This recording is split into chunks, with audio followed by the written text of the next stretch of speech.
কার সুবিধার জন্য ডিসেম্বরে না হয়ে এপ্রিলে নির্বাচন? প্রশ্ন আমির খসরুর। ভোটের ঘোষিত সময় নিয়ে মানুষের মাঝে মিশ্র প্রতিক্রিয়া। আমাদের দেশের 18 কোটি জনগণের চিন্তা করে যে 2-4টা হওয়া দরকার, তারপরে নির্বাচন হওয়াটা বেটার। আমি মনে করি আসলে নির্বাচন দিয়ে দেওয়া অনেক ভালো। দেশটা একটু শান্তির দিকে আইছে। সেপ্টেম্বর, অক্টোবর, নভেম্বরে নির্বাচন করা সম্ভব, তারপরও কেন নিয়ে যাওয়া হচ্ছে এটা নিয়ে তো এখন একটা বিভিন্ন সন্দেহের উদ্রেক ঘটছে। আজ যুক্তরাজ্য যাচ্ছেন প্রধান উপদেষ্টা। অ্যাওয়ার্ড নেবেন রাজা চার্লসের কাছ থেকে। সাক্ষাৎ চেয়ে টিউলিপের চিঠি পাননি, জানালেন প্রেস সচিব।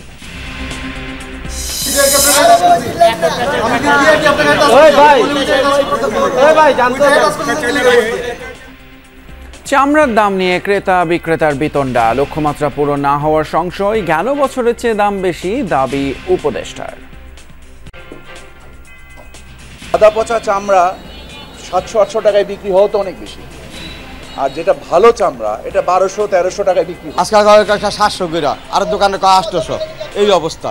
তার গাড়ি ভাড়া কিনা লাভ কি পোষাইল? বাল বাচ্চার মতো লিয়া লুজি করে খামো, ওই জিনিসটা নাই।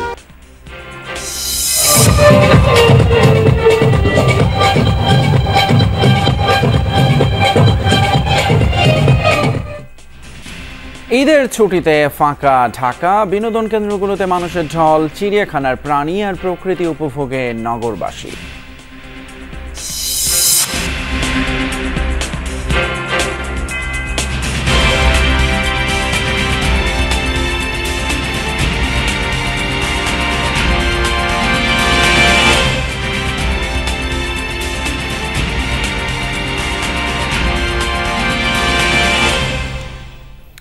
সবাইকে আমন্ত্রণ যমুনা নিউজে। আপনাদের সঙ্গে আছি আমি ফয়সাল তিতুমিন। এতক্ষণ শিরোনাম দেখছিলেন। অন্তর্বর্তী সরকারের অধীনে প্রভাবমুক্ত নিরপেক্ষ নির্বাচন আদৌ হবে কিনা তা নিয়ে জনমনে প্রশ্ন উঠেছে বলে মন্তব্য করেছেন বিএনপির স্থায়ী কমিটির সদস্য আমির খসরু মাহমুদ চৌধুরী।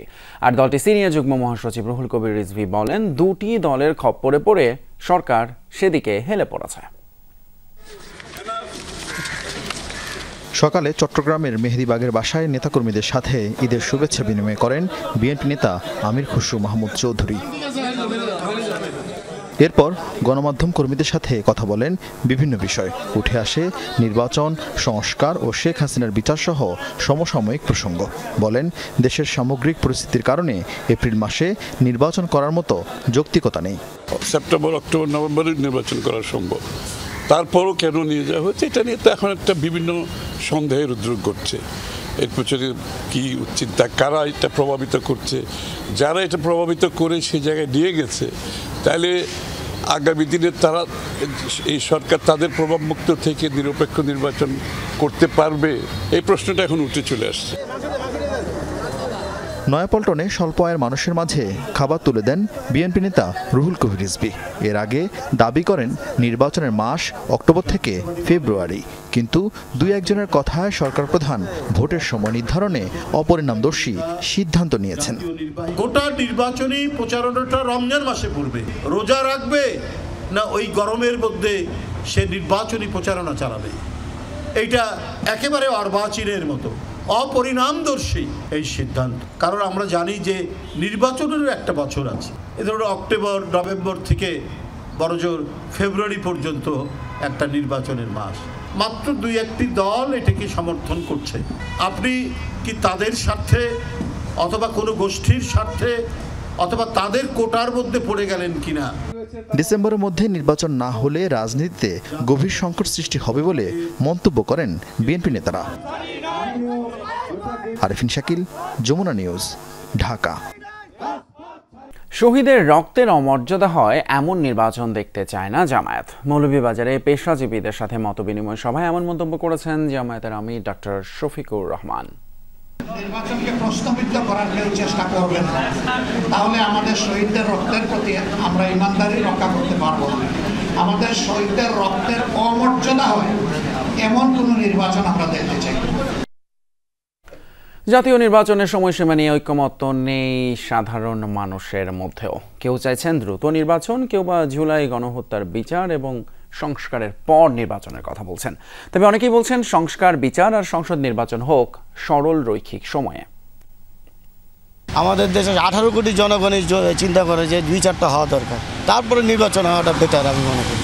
নির্বাচন মানে আনন্দ হতে হলে নিরপেক্ষ গ্রহণযোগ্য নির্বাচন লাগে। আমরা যারা সাধারণ জনগণ তারা ঈদের আনন্দকে উপভোগ করার জন্য আসছি, ঈদ আনন্দটাকে আমাদের কাছে মুখ্য। সরকার যেভাবে চায় এবং জনগণ যেটা চাবে আসলে সেইভাবেই হবে। আগে সংস্কারটা দরকার, তারপরে সে অনুযায়ী যদি সরকার নির্বাচন করা হয়। বিচার সবই হইব ভাই, এই নির্বাচনের আগে হইব না, নির্বাচন হইলে সব কিছু ঠিক হয়ে যাবে ভাই। আজ যুক্তরাজ্য সফরে যাচ্ছেন প্রধান উপদেষ্টা ডক্টর মোহাম্মদ ইউনূস। 4 দিনের সফরে বাকিংহাম প্যালেসে ব্রিটিশ রাজা তৃতীয় চার্লসের সঙ্গে সাক্ষাৎ করবেন তিনি। তার কাছ থেকে গ্রহণ করবেন কিং চার্লস হারমোনি অ্যাওয়ার্ড। এদিকে প্রধান উপদেষ্টার সাথে সাক্ষাৎ করতে চেয়ে চিঠি দিয়েছেন শেখ রেহানার মেয়ে টিউলিপ সিদ্দিকী। এই তথ্য দিয়েছে ব্রিটিশ গণমাধ্যম দ্য গার্ডিয়ান, কিন্তু কোনো চিঠি পাননি বলে জানিয়েছেন প্রধান উপদেষ্টার প্রেস সচিব। সোমবার 4 দিনের সরকারি সফরে যুক্তরাজ্য যাচ্ছেন প্রধান উপদেষ্টা। এই সফরে বাকিংহাম প্যালেসে ব্রিটিশ রাজা তৃতীয় চার্লসের সঙ্গে দেখা করবেন তিনি। রাজা চার্লসের হাত থেকে নেবেন কিংস চার্লস হারমোনি অ্যাওয়ার্ড। 11 জুন প্রধান উপদেষ্টা ব্রিটিশ প্রধানমন্ত্রী কিয়ার স্টারমার সঙ্গে দ্বিপক্ষীয় বৈঠক করবেন। প্রধান উপদেষ্টার এই সফরে প্রবাসীদের সাথে সরকারের সম্পর্ক আরও দৃঢ় করার সুযোগ হিসেবে দেখছেন ব্রিটিশ বাংলাদেশি কমিউনিটির নেতারা। ডক্টর ইউনূসকে স্বাগত জানাতে এরই মধ্যে প্রস্তুতি শেষ করেছেন তারা। এদিকে প্রধান উপদেষ্টার সফরের সময় চেয়ে শেখ রেহানার মেয়ে ও সাবেক British minister Tulip Siddiq doctor Mohammad ইউনূসের সঙ্গে সাক্ষাৎ করতে চিঠি দিয়েছেন। এই তথ্য দিয়ে দ্য গার্ডিয়ান বলছে, দুদকের দুর্নীতির অভিযোগের বিষয়ে আলোচনা করবেন বলে চিঠিতে উল্লেখ করেছেন টিউলিপ। এদিকে এখনও চিঠি পাননি বলে যমুনা টেলিভিশনকে জানিয়েছেন প্রধান উপদেষ্টার প্রেস সচিব শফিকুল আলম। গত 5 তারিখ থেকে বাংলাদেশে ঈদুল আজহার ছুটিতে পুরো বাংলাদেশ, সেই জন্য আমরা আসলে এই ধরনের যে কোনো চিঠি এসছে কিনা আমরা আসলে বলতে পারছি না, আসেনি এটুকু বলতে পারি। অন্তত চিফ অ্যাডভাইজার অফিসে এরকম চিঠি আমরা পাইনি। শামীম রেজা, যমুনা নিউজ, ঢাকা। রাজধানীর বৃহৎ চামড়ার আড়ত পোস্তা। ঈদের দিন সংগ্রহ হয়েছে 60,000 গরুর চামড়া। এসব চামড়া লবণ দিয়ে করা হচ্ছে সংরক্ষণ। ঈদের পরদিনও দাম পায়নি বিক্রেতারা। বড় গরুর চামড়ার সর্বোচ্চ দাম উঠেছে 800 টাকা। ঈদের দিনের মতোই ঈদের দিন পরের দিন ক্রেতা বিক্রেতার মধ্যে হয় বিতণ্ডা। কাঁচা চামড়া ব্যবসায়ী সমিতি বলছে এবার চামড়া সংগ্রহের লক্ষ্যমাত্রা পূরণ হবে না। অন্যদিকে আমিনবাজার আড়তে ক্রেতা সংকট দেখা দিয়েছে।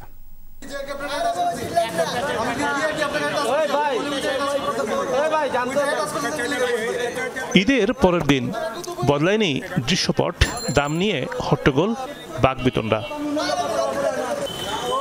রাজধানীর সবচেয়ে বড় চামড়ার আড়ত পোস্তায় ঈদের পরদিনও সংগ্রহ করা হয় চামড়া, কিন্তু দাম নিয়ে আছে হতাশা।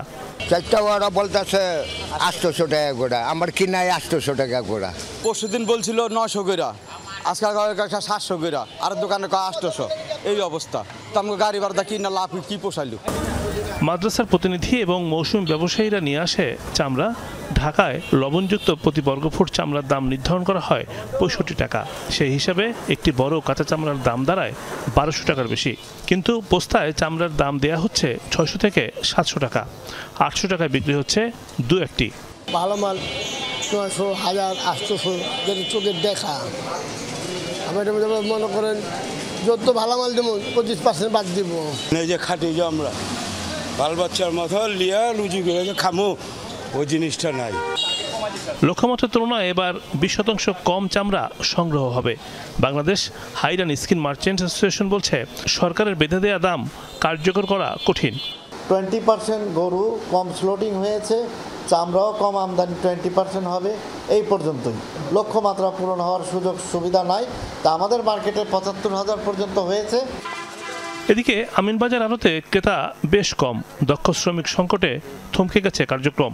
গরুর চামড়া বিক্রি হচ্ছে 600 থেকে 800 টাকার মধ্যে। লবণ লাগিয়ে চামড়া সংরক্ষণ করেছেন আড়তদাররা। 10টার মধ্যে 2টা আইছে, ওই 2টা 200 টাকা ধরছে, দেখা গেল এবার কমে গেছে। কিন্তু ভালো মালটা আমরা 800 টাকা দিই। চামড়া 2 টাকাও দাম বলে না। বগরি সরকার দিয়ে একটা রেট দিছে, ওই রেটে তো কেউ চামড়া নিতেও চায় না, দিতেও চায় না। যে এবার এসে ঢাকার ভিত্তিতে তো 800, 850, 900 করে আমি চামড়া আনছি, অনেক মাদ্রাসার মাল। বলা হচ্ছে সরকার ব্যবসায়ীদের সঙ্গে সমন্বয় করে চামড়ার দাম নির্ধারণ করেনি, এর ফলে ক্রেতা বিক্রেতার মধ্যে হচ্ছে তর্ক বিতর্ক। রিমন রহমান, যমুনা নিউজ, ঢাকা। ক্রেতা বিক্রেতার চামড়া নিয়ে অস্থিরতার মধ্যেও বাণিজ্য উপদেষ্টা দাবি করছেন যে বিগত বছরের তুলনায় এবারে পশুর চামড়ার দাম বেশি। রাতে পুরান ঢাকার পোস্তা এলাকায় ঘুরে ব্রিফিংয়ে এমন দাবি করেন তিনি। এ সময় ক্রেতা বিক্রেতাদের সঙ্গে কথা বলেন বাণিজ্য উপদেষ্টা শেখ বশির উদ্দিন। তিনি বলেন, আধা পচা চামড়া কম দামে বিক্রি হওয়া নিয়ে অপপ্রচার চলছে। বলেন, এর দায় এককভাবে সরকারের উপর চাপানো ন্যাক্কারজনক। প্রধান উপদেষ্টার পরামর্শে এবছর চামড়া সংরক্ষণ এবং মজুদের ব্যবস্থা করা হয়েছে। কিছু মৌসুমি ব্যবসায়ী যাদের চামড়া সম্পর্কে কোনো ধরনের কোনো অভিজ্ঞতা নেই, তারা চামড়া নিয়ে আদা পচা করে ফেলছে।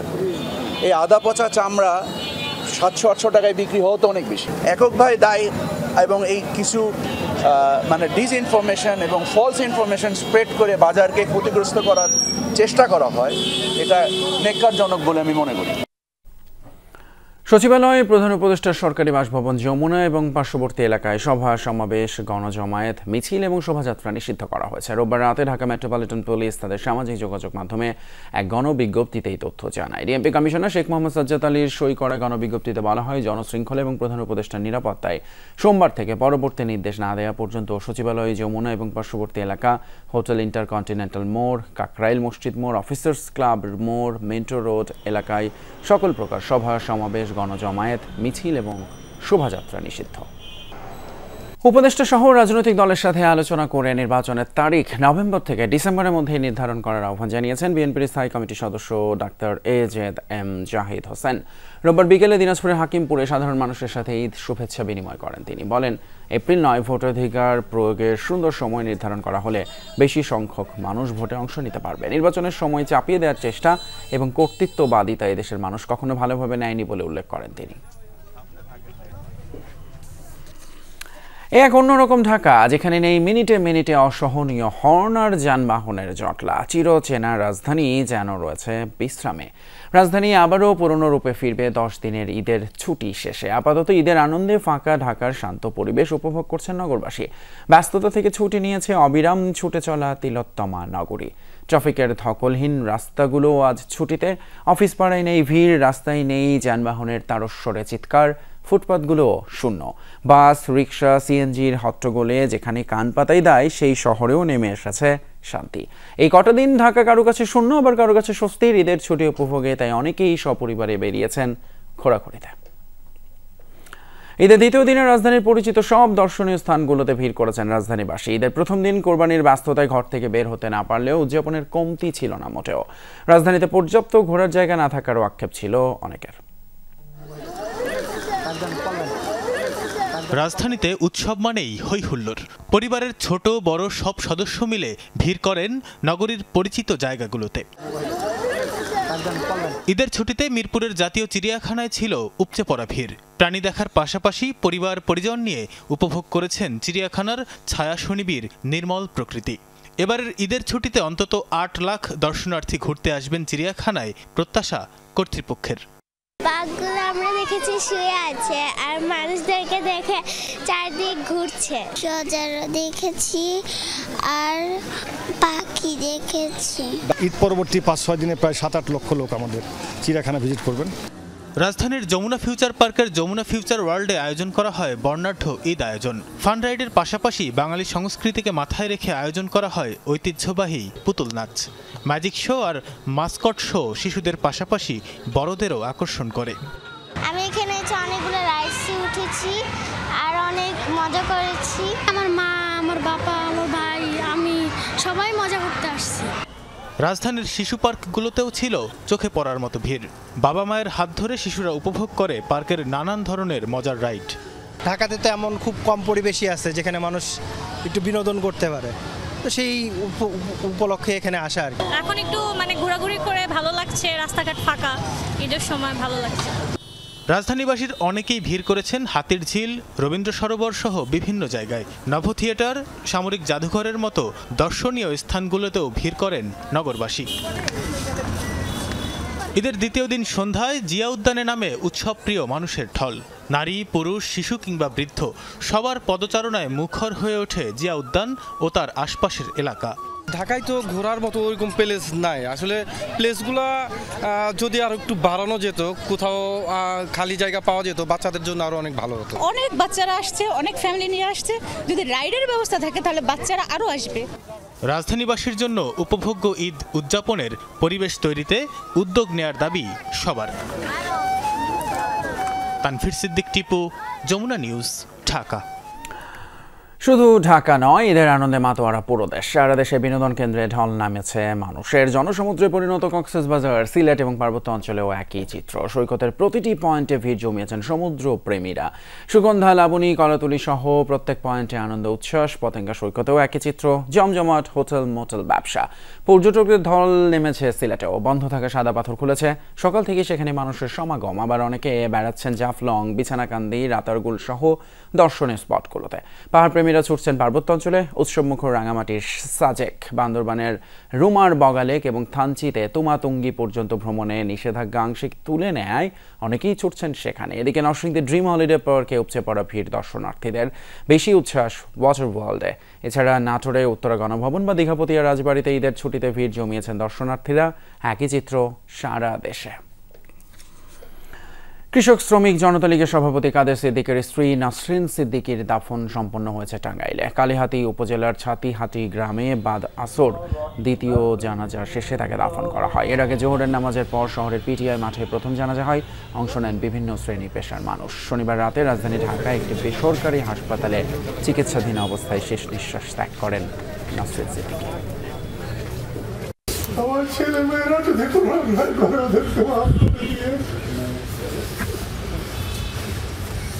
জানা যায় দাঁড়িয়ে এরকম করার থেকে বড় কিছু নাই আমি এই দুনিয়া দেখেছি। অন্তর্বর্তী সরকার ভোটের সময় নতুন করে বিবেচনা করবে বলে আশা প্রকাশ করেছেন বিএনপির কেন্দ্রীয় নেতা রুহুল কুদ্দুস তালুকদার তুলু। রোববার বিকেলে নাটোরের নলডাঙ্গায় এক জনসভায় তিনি বলেন, নির্বাচন নিয়ে ষড়যন্ত্র হলে দেশের মানুষ সহ্য করবে না। শুধু ভোটের অধিকারের জন্য বিগত 20 বছর ধরে মানুষ ক্লান্ত। তিনি আরও বলেন, যে সময় নির্বাচনের কথা বলা হচ্ছে সে সময় নির্বাচনের সঠিক সময় নয়। তাই এমন একটা সময় ভোট দিতে হবে যখন উৎসবমুখর পরিবেশে মানুষ ভোট কেন্দ্রে যেতে পারে। এপ্রিলে নির্বাচনের রোডম্যাপ ঘোষণার পেছনে অন্তর্বর্তী সরকারের দুরভিসন্ধি রয়েছে, এমন মন্তব্য করেছেন বিএনপির নির্বাহী কমিটির সদস্য কাজী মনিরুজ্জামান মনির। নারায়ণগঞ্জের রূপগঞ্জে উপজেলার দলীয় নেতাকর্মী সহ সর্বস্তরের মানুষের সাথে ঈদের শুভেচ্ছা বিনিময় করেন তিনি। বলেন, দেশের গণতন্ত্র ফিরিয়ে আনার জন্য যারা শহীদ হয়েছে, নির্বাচন না দিয়ে ক্ষমতা কুক্ষিগত করার মাধ্যমে তাদের অসম্মান করা হচ্ছে। রাষ্ট্র সংস্কারের জন্য বিএনপির 31 দফার চেয়ে বড় আর কোনো সংস্কার নেই বলে মন্তব্য তার। এদিকে বিএনপির 31 দফা বাস্তবায়নে মুন্সিগঞ্জের শ্রীনগর এবং সিরাজদি খান উপজেলায় সপ্তাহব্যাপী জনসংযোগ শুরু করেছেন বিএনপির স্বেচ্ছাসেবক বিষয়ক সম্পাদক মীর শরফত আলী। জনসংযোগের প্রথম দিনে মুন্সিগঞ্জে 1 আসনের কুচিয়ামোড়া আদর্শ কলেজ মাঠ থেকে জনসংযোগ শুরু করেন। ঈদের শুভেচ্ছা বিনিময় এবং সিরাজদি খান উপজেলার বিভিন্ন ইউনিয়নে পথসভা করেন তিনি। সেখানে মীর শরফত আলী সপু বলেন, বিএনপির ভারপ্রাপ্ত চেয়ারম্যান তারেক রহমানের 31 দফা জনগণের মুক্তি এবং রাষ্ট্র সংস্কারের অন্যতম হাতিয়ার। আগামী ডিসেম্বরের মধ্যেই জাতীয় নির্বাচন দেওয়ার আহ্বান জানিয়ে অন্তর্বর্তী সরকারের উদ্দেশ্যে বলেন, জনগণ নির্বাচনের জন্য অপেক্ষা করছে। ময়মনসিংহের ভালুকায় তালাবদ্ধ ঘর থেকে এক নারীর অর্ধগলিত মরদেহ উদ্ধার করেছে পুলিশ। দুপুরে উপজেলার সিড স্টোর উত্তর বাজার এলাকা থেকে সাবিনা আক্তারের মরদেহ উদ্ধার করা হয়। পুলিশ জানায়, ঈদের দিন থেকে সাবিনা এবং তার স্বামীর ফোন বন্ধ পেয়ে সকালে বাসায় খোঁজ নিতে যায় স্বজনরা। বাইরে থেকে দরজা তালাবদ্ধ থাকলেও জানালা দিয়ে ঘরের মেঝেতে মরদেহ পড়ে থাকতে দেখেন তারা। নিহত সাবিনার স্বামী পলাতক রয়েছে। পুলিশের ধারণা, পারিবারিক কলহের জেরেই এই হত্যাকাণ্ড। খেলার খবর, হামজাদের সিঙ্গাপুর ম্যাচের নিরাপত্তায় থাকবে সোয়াট টিম। সোমবার বেলা 11টায় জাতীয় স্টেডিয়ামে মহড়া দেবে বাংলাদেশ পুলিশের বিশেষ এই ইউনিট। 4 জুন বাংলাদেশ ভুটান ম্যাচের এক পর্যায়ে বিশৃঙ্খলা হয়। দর্শকরা গেট ভেঙে স্টেডিয়ামে প্রবেশ করেন। 3 জন সমর্থক গ্যালারি টপকে মাঠেও ঢুকে যান। প্রীতি ম্যাচের সেই অব্যবস্থাপনার পর এবার বাড়তি সজাগ বাফুফে। 10 জুন এশিয়ান কাপ বাছাই তাই নিরাপত্তা আরও জোরদার করছে বাংলাদেশ ফুটবল ফেডারেশন। বাফুফের কম্পিটিশন কমিটির চেয়ারম্যান গোলাম গাউস বলেছেন, রোববার ম্যাচ কমিশনার সহ স্টেডিয়াম এবং বিভিন্ন গেট পরিদর্শন করা হয়েছে। ডিএমপির সঙ্গে রয়েছে সার্বক্ষণিক যোগাযোগ। জামালপুরে ডে নাইট আলামনাই ক্রিকেট কার্নিভালের আয়োজন করেছে জেলা স্কুলের সাবেক শিক্ষার্থীরা। জামালপুর স্টেডিয়ামে কার্নিভালের উদ্বোধন করেন বাংলাদেশ ক্রিকেট বোর্ডের সাবেক পরিচালক আব্দুল্লাহ আল ফুয়াদ রেদওয়ান। দিনব্যাপী খেলা শেষে রাতে লাইটের আলোচনায় বিভিন্ন দলের খেলা চলে। খেলায় 1999 থেকে 2024 সাল পর্যন্ত স্কুলের সাবেক শিক্ষার্থীরা অংশ নেয়। খেলার ফাইনাল হবে আগামী 11 জুন। প্রতিদিন 8টি করে দল মাঠে খেলবে। এই খেলাকে কেন্দ্র করে প্রাক্তন শিক্ষার্থীদের মিলন মেলায় রূপ নিয়েছে।